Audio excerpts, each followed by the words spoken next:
from Google Education Group in Eastern Pennsylvania. I am joined today by Phil and Nick, and we are some Google Certified Innovators that are here to answer questions and try to help ease your mind about the the application process for the Google Innovator Academy. So please, Phil, introduce yourself. Hey everyone, I'm Phil Vinograda. I am the Director of Technology for Upper Dublin School District in PA, Google Certified Innovator, General Hacker. I like to preface that whole piece about being an administrator. So for most of my life, I was a teacher and then instructional tech integrator, right? And the only reason I became an administrator was because I was hitting my head up against the wall of an obstinate central office. And so it's like, you know what, I'm gonna be that guy and try to be the administrator I always wish I had. So when you think about applying to be a Google Certified Innovator, you know, you're committing to, if you get in, an action plan. You should proceed with an action plan anyway. But my action plan turned into this body of work that became my resume when I applied to become a tech director, right? So that just participating in it opens up so many vistas for you. It's such a rich, rich, rich experience and professional learning network. So that's my story. All right, very cool. And we also have someone visiting us from out of state. We have Nick with us. Nick, introduce yourself. Hi, I'm Nick Cusimano. I am a theater and film teacher from St. Louis, Missouri. I'm also Google Certified Innovator, Google Certified for Education Trainer, Google Certified Administrator, and I took the Level 1 and Level 2 test, and those of you applying will have to take at least the Level 2 Educator test, which I think is great prep to get you in the Google mode and what you can do with that in your classroom and within your school districts. Nick, I have a question for you. Do we have to take? You have to take the test, the Level 2 test, before you apply for the Innovator now. You do. It's mandatory now. It's a mandatory requirement. So for all of us existing innovators, we do not at this time have to take the test. When do we have to? Because eventually, I heard rumors. End of 2016, I believe. All right. Somewhere in there, somewhere 2016. I want to do it now before Google changes stuff, which they do every week. Well, and you know, those of you who are thinking about becoming a trainer, which is another great way to get involved, there will be test changes coming up right now when the first quarter of 2016, weird to say, is coming our way. I don't know what... They just changed it this summer. Well, yes and no. They changed the Educator, which I think it's so much better than the other tests. This is practical use that you will use in your classroom, like it shows you how to use pivot tables, how to create a YouTube channel, all these things that you would use with your students, whereas the other tests are random gotcha questions, very specific and sometimes outdated. And so I think those, what are called the trainer essentials, will be retired. This is my guess. I have no verification on this. I have no idea. But my guess is they'll either be tests that are formatted very similar to the Educator, or there'll be a tier 3 test. That's just me speculating. I have no idea. I haven't talked to no one. This is just my guess on what that may be for the trainer. But the Certified Innovator, you do have to take the Google for Education Certified Level 2. Level 2. Now, do you have to take Level 1 before you take Level 2, or can you skip just to Level 2? Right to Level 2. Skip to Level 2. Okay, I wasn't sure about that one. I would note, like for you, both of you. So I used to I really like what I loved about the old training materials was that I could sort of drill down to something very specific. There was a video, um, a little bit of text to narrate. I feel like the new EDU Center. So, like you bring up pivot tables, for example, right? To get to any tutorial about pivot tables is yes, it's pedagogy driven. So it's not like I'm going and learning by tool, although there's that option to drill down and approach it as a tool. But when I click, I'm going to the Google support page. Like I'm just going to a lot of text. Some of those are the Google support pages, and some of them are very specific to that. And that My teachers miss the videos. They miss those little embedded tutorials. They're finding like going out to Google Guru, they're getting a better, those playlists and those walkthroughs there where it's less text, more video, showing me everything is more user friendly. I mean, I've tried to give that feedback to Google. I love the lens through which they're approaching it. Let's approach this from the perspective of practice, as opposed to the tool. Mm-hmm. And yet the resources are it's almost a step back, right? So I've stepped back to text as opposed to let me show you, right, by way of video. And they had that whole library. And so sort of, to me, my perspective, it's sad that that's not there. And it's hard. I know it was a big revamp to get where that was. I can tell you the Google for Education team is not huge. No, they're tiny. And I know a lot of that was created by GCIs and kind of oversaw. But that's, I mean, it's just, I mean, what they had there was a lot to get done by a group of people. So just adding those additional things and how much Google changes, and it is a conundrum that, and I'm just of the approach with my stuff is wherever I can find it, wherever I can get it, that's gonna work to me, because I've been in the Google world for a while. It was just all review for me. I needed to know what a multimedia text set was. Had no clue what that was. And you have to create one and you have to answer a question about it, I think. So I had to look it up. It's basically a hyperdoc or a hyperlink doc. It's just So you had to create one. that term was like over my head, or not one that I wasn't familiar with. You have to create one in the context of taking the test. Mm-hmm. See, the new tests are there. You have, so level 1 is 20 multiple choice questions matching, and then level 2 is 25 and 12 scenarios. So you are going through how to create an event, and I want to throw you too often. I'll share in the notes. Eric Kurtz has a great how-to for it, or some things to look through.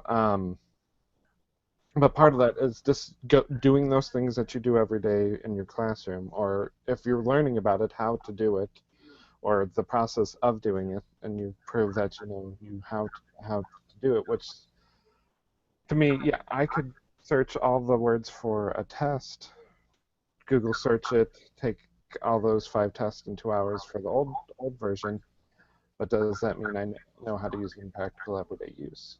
Yeah. By taking level 1 and 2, I have at least gone through and shared, created a calendar event, created a YouTube page, used Flubaroo to create a test, shared documents, all those different things that we do as teachers with our classes. I want to say classes. It's really nice. I mean, it's really great that the test is. So it's scenarios, and I like that much better. I like that part much better because it gets you into the doing. So if it's scenarios, is it graded on like right away, like the old test, or it actually? Okay, so it still is Uh-huh. automated. Yeah, it's still automated now. Some hints on this. This is my school district. We had one person from each building be what I'm calling Google experts, just in case Google changes their mind and changes the names of stuff. Um, for a trainer name alone, it's been through 4 names, and I've been a trainer since 13, I think. So that's some good things to do about that. If YouTube is blocked at your school, take the test at home because Good especially tip. the level 2 test, if you can't get to YouTube and you're going through the filter at your school, then you may fail. uh, so take it at home. Find a quiet area. You're going to be videotaped, or not videotaped. The webcam's going to be on, so you need to have a working webcam. I did mine on my Chromebook. It can be a regular computer using that. You need to be able to use incognito windows sometimes just to sign into the account that you need to do for it. Hopefully, Google Drive won't decide to go down because if you remember in October, the day that Google Drive went down for 2 hours, I had Oh, two that I people remember taking the that. test. So it just totally, But it happened. totally, Wait. It happened on a Friday afternoon yes, it at did. 2 p.m. And I'm Yes. sitting there because now that I'm, in the admin side, I'm just like, thank the gods that it didn't happen. Like at that point, right? People are just like they're leaving for the weekend, so it was perfect, right? But can you imagine a high school full of thousands of kids? Like that had happened 2 hours earlier, and in October, like my district went from last year being an all Windows 2007, one device for every 10 kid environment to uh, all Google, one Chromebook, grades 5 through 12, right? So this is like shockingly new for everyone, right?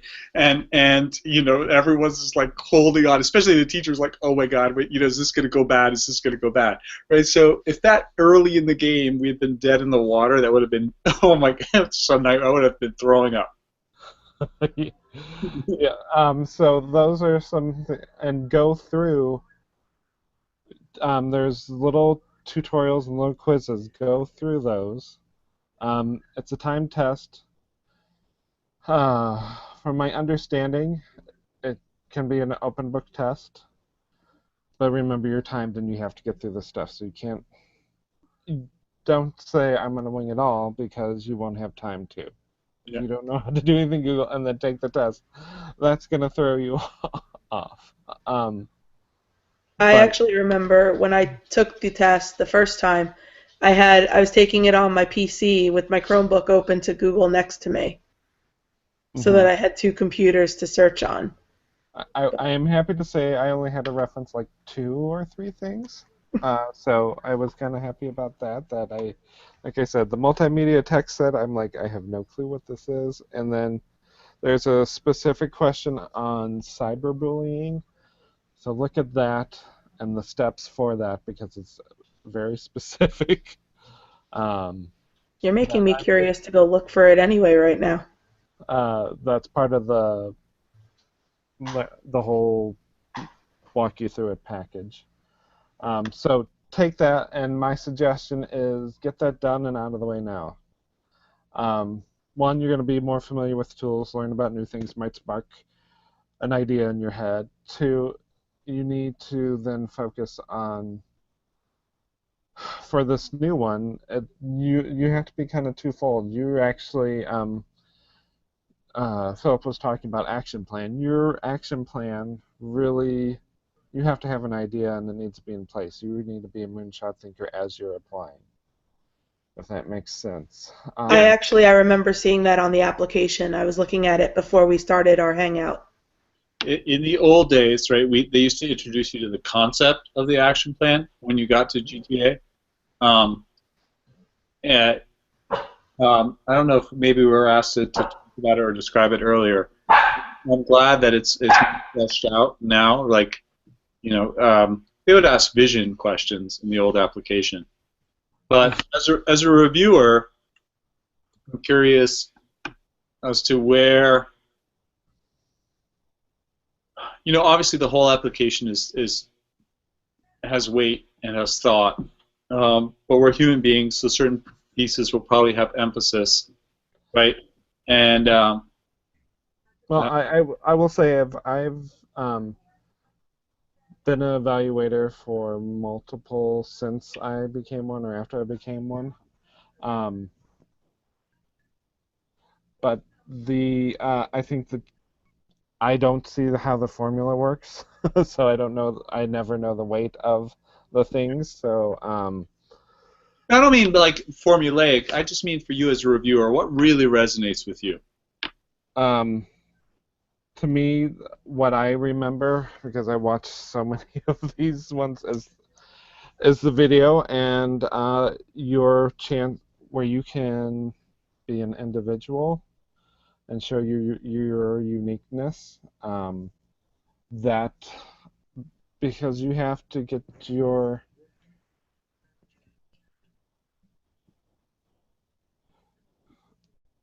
um.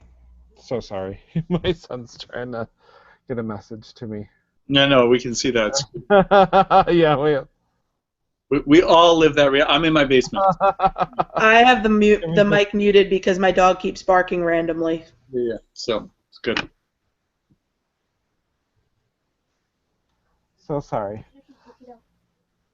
Um, so to me, what stands out, and I've met so many different people and got to connect with, and it's kind of funny how it all works in the long run. Because I remember, like, some people that their video connected with me, and that's just what comes through the video. I did not know Corey till I met her this at ISTE, but I got to know Corey through at least two of her videos that she submitted that I watched reviewing. Um, I will tell you, it took me 3 tries to get through the process. One thing I think that I find, at least in my own journey on it, is what is unique, what is special about you, what are your passions. That's going to lead to the vision part and your plan, the innovator part of it. So ask yourself those questions. For me, I did, my first one, and I leave all 3 of them up so people can, if they research, and I can tell you, I watched and studied these, all the ones that were out there beforehand to see, what intrigued, what worked, but you also have, what I found is what is unique about yourself. So, what are my passions? Well, it's education, technology, and theater.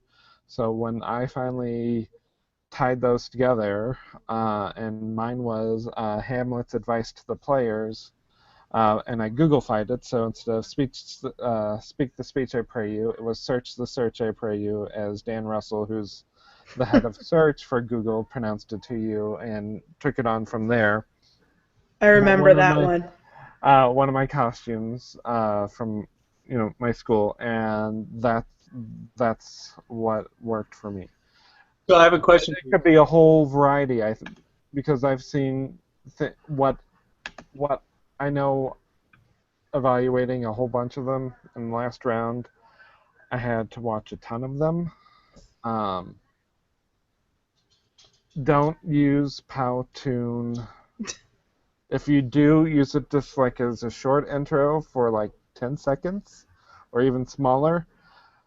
Because when you become a Google certified innovator, you are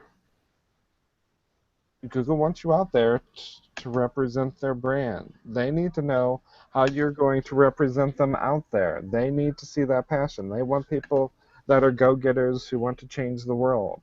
That's why they changed the name to Innovators, which I think is a perfect example, and it doesn't tie us to specifically teachers, that you can have administrators. You just have to have those people with vision who want to make a difference in the world. You So know, how can your video illustrate that? Now it can be a ton of different ways. You could be throwing a football and catching and relating to the audience and getting your students involved. It could be, and there are those few where people don't get on camera, but that message is very succinct and very laser pointed. Like Jay Atwood's was amazing. He wasn't on screen, but I'm he gonna just look talked that one about up. the I don't know series. who that is. like, Jay Atwood is awesome. He is the master of scripts and so Andrew Stillman was in my cohort, and so both of us had gotten in on our second try. Um, I accept that I'd gotten in my second try. There's no excuse on Google's part. It's like, because Andrew Stillman's first application was all about the octopus, right? And I was like, and that just didn't cut it. I was like, oh my God, right? Like, look what yeah, I don't know what happened. it just.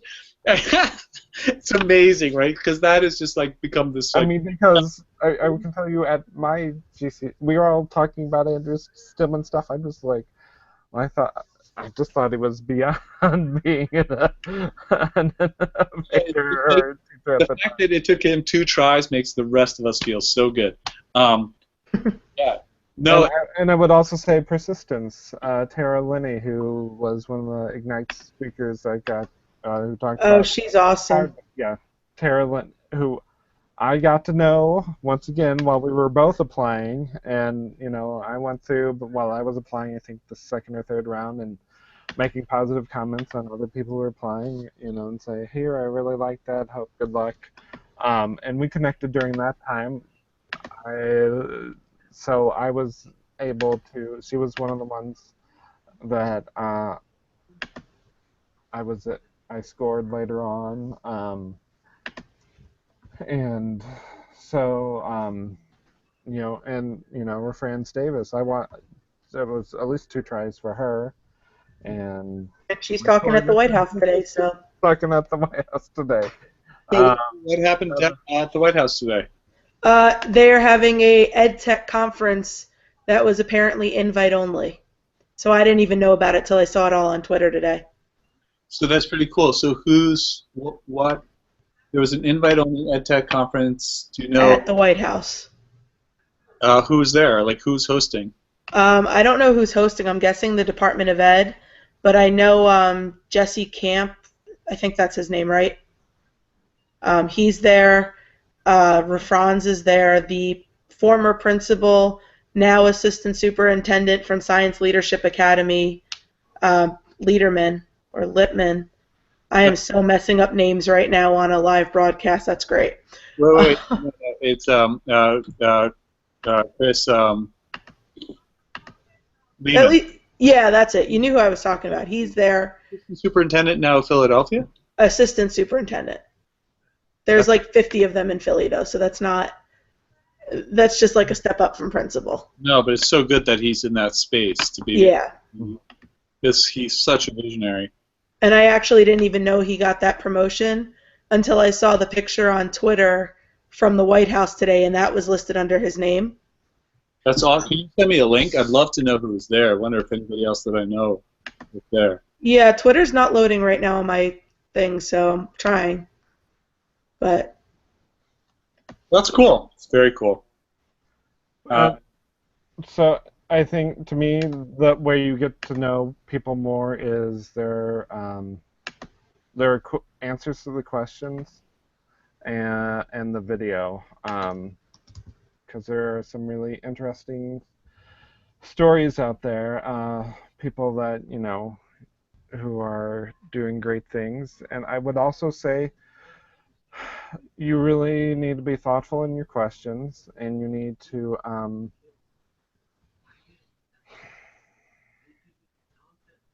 I want to say make them student focused, No, but I because think it really needs to be about the kid and about the impact you have with kids. yeah, I will definitely. tell you I've seen an individual apply a couple of different times with their video amazing. Their answer to the question, I'm like, I just can't. And because you kind of have to look at it.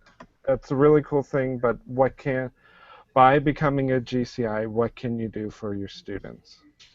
In Yep. whatever organization that you're a part of or want to be a part of or see yourself a part of in the future, because I mean, it's great to have some notoriety, but It's interesting. can having that one definitely opens up doors to you. You get to meet just the brain trust alone is amazing, and I think this next round is going to be really amazing because these people already come in with their plans in place, and you add that and the brain trust together.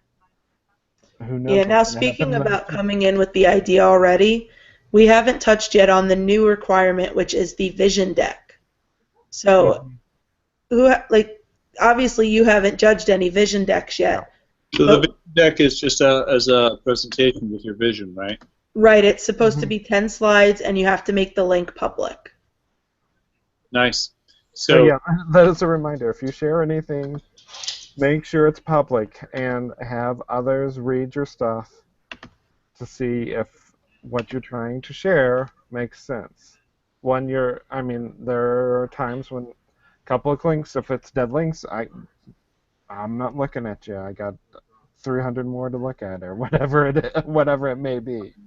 yeah, and it's a great that piece where you're throwing it out there ahead of time. Leveraging your PLN to give you that feedback. Um, I also think building your presence. Like if you don't have that online presence, um, then take a year to build it. Become involved in Twitter chats, contribute. Hmm.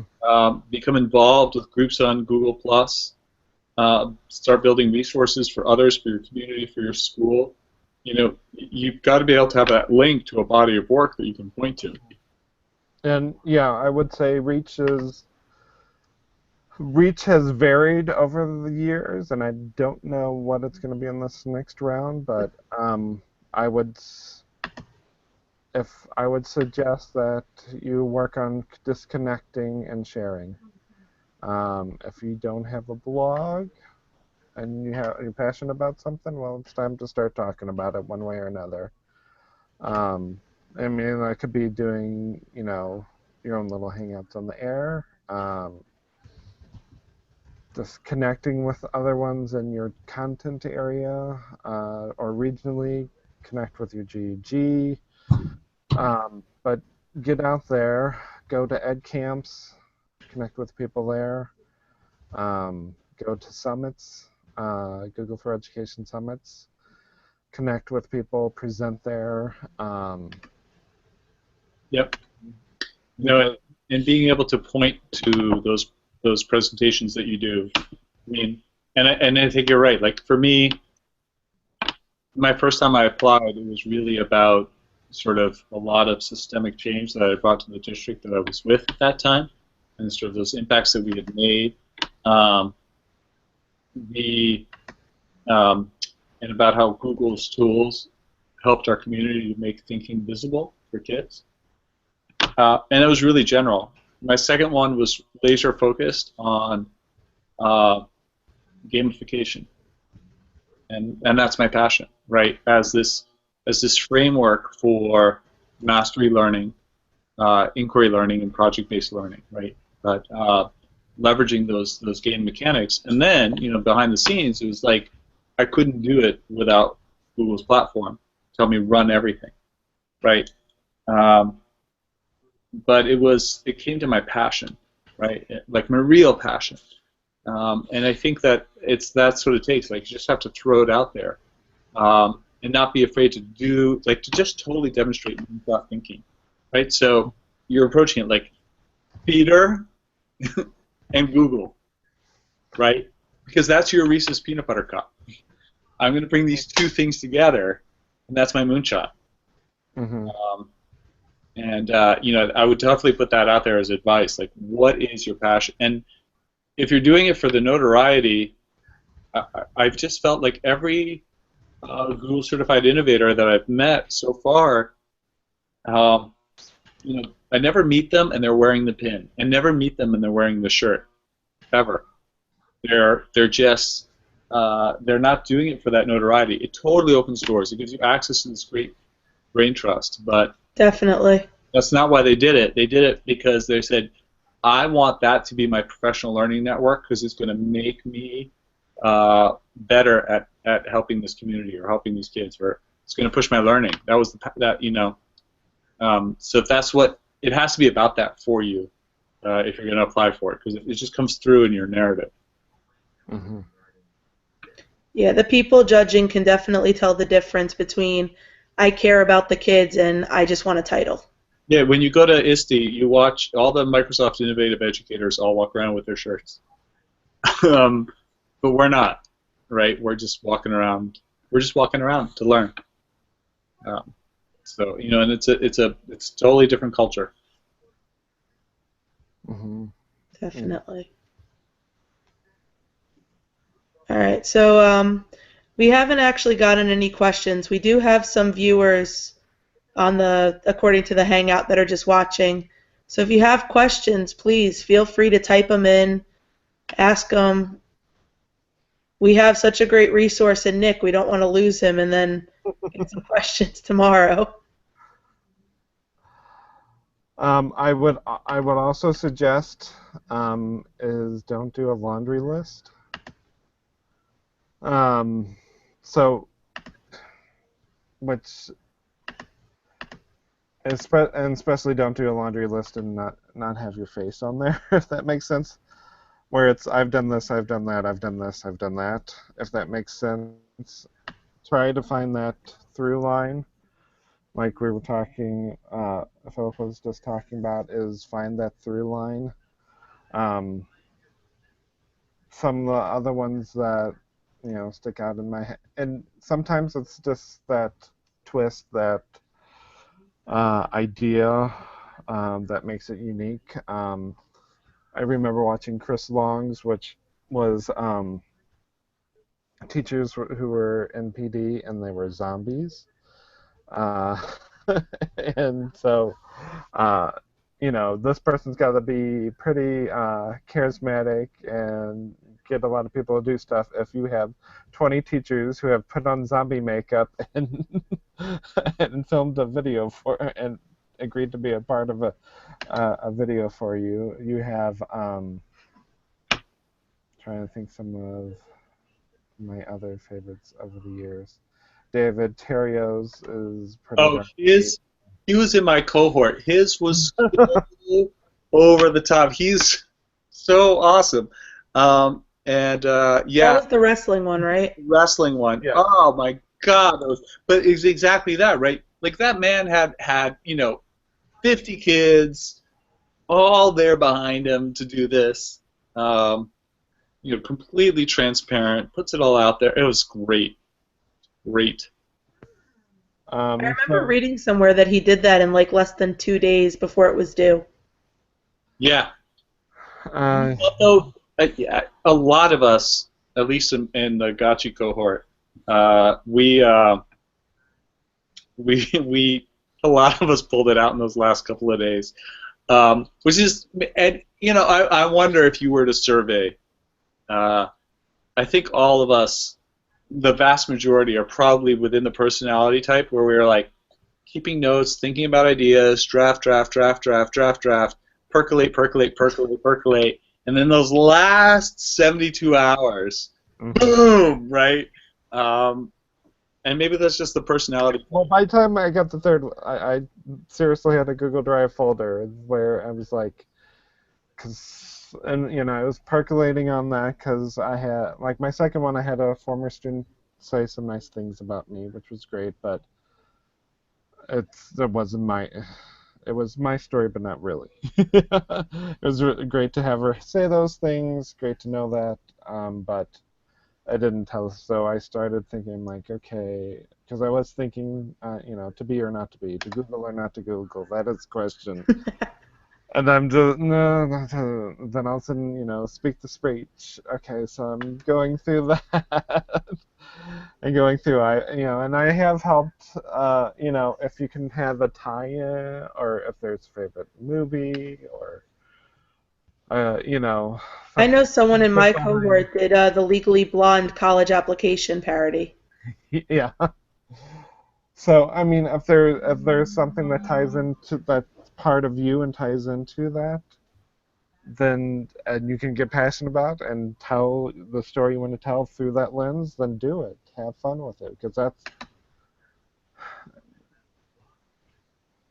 if at times there can be 5 to 600, 700 applications, and 10% of that get through,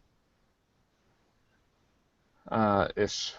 So that's what what what's gonna make it stand out. And I think it's hard for us as teachers. I know for me, I'm too much of a nowadays as a theater teacher. I'm a director. I'm like I put all the stuff in place. I don't get up on stage. Right. But for this, you're going to be a representative. You're going to be publicly speaking about these tools. We need to know how you engage people. If you're engaging and if you have a vision, that's going to come through your video. So how do you do that? What speaks to your passion and your innovation and your story to do that? Beautifully said. I could tell you're in theater. That was just such a good monologue. That was great. Well, folks, thank you so much. I'm going to head out. I mean, you guys can continue. But I think we've at least created a nice artifact that if I was applying, we have this whole list of great ideas, everything from strategizing for the exam, different parts of the application, the video, the narrative, getting yourself out there. Nick, it's a pleasure to meet you. Where are you coming from? What state? St. Louis. St. Louis, nice. We have the same weather here in Philadelphia. It's gonna be 70, Very true. Yeah. this winter. And since this is live on air, I won't become political. But it's very, very interesting to hear representatives of one of our parties speak about the Global Climate Change Summit and the narrative that they use to question the science, which caused me tremendous amounts of fear. And really, Google doesn't have an app for that. I wish they did. That's probably the problem. Yeah. Anyway, but enjoy yourself in St. Louis. Have a great holiday, and good night, Great everybody. meeting you. All right. Good night, everyone. Take care. Good night.